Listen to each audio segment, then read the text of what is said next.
there is absolutely no data to support any link between our price on pollution and higher grocery prices. There simply is none. Now, you might be surprised to hear this, but apparently, according to our esteemed Prime Minister, Justin Trudeau, the issues of groceries and cost of living is just not an important topic to him. Yeah, you heard that right. Our fearless leader seems to think struggling families can just magically make ends meet, even with skyrocketing grocery bills.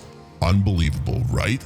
But luckily, we have Pierre on our side to fight back for us. Let's break down the argument they had about the carbon tax. The Honourable Leader of the Opposition. Is not worth the cost of food after 8 years of the NDP Liberal carbon tax. It's caused food prices to rise 20% in the last 2 years alone. So much for the affordable food they promised when they signed their coalition with the NDP leader.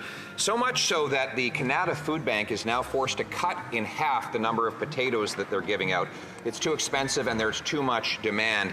Instead of just telling those people who are eating half as much in Canada that things are great, why won't he follow our common sense plan to axe the tax?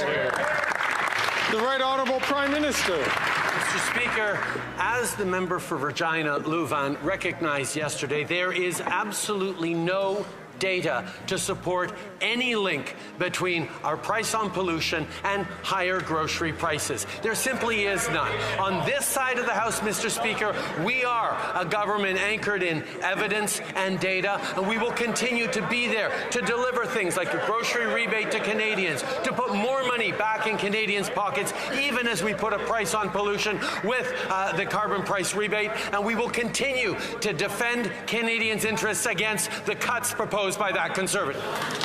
The Honourable Leader of the Opposition. He wants to know the link between the carbon tax and the food price. Well, I'll help him out. So farmers use something called diesel. It goes in there.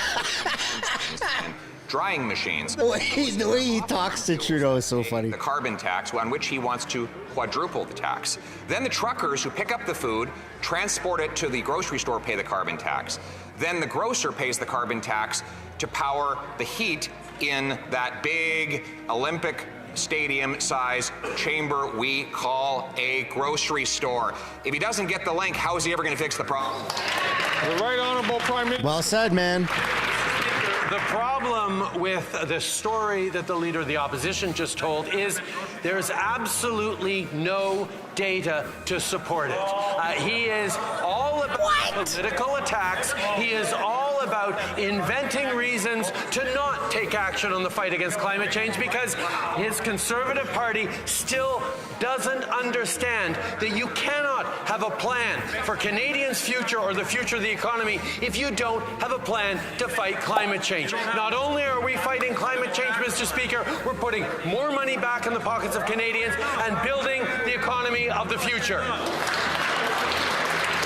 The Honourable Leader of the Opposition. Mr. Speaker, speaking of no evidence, we actually filed an order paper question asking for proof that his carbon tax is reducing emissions, and it came back that there was no evidence. For 8 years in government, after years of raising the tax, they have no proof that it reduces emissions at all.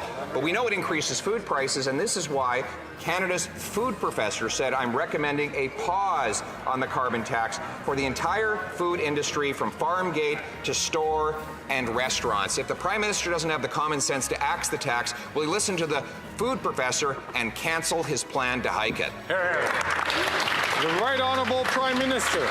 Mr. Speaker, Canada is actually reducing its emissions faster than our G7 partners, largely because we put a price on pollution. Mr. Speaker, the Leader of the Opposition wants to make pollution free again.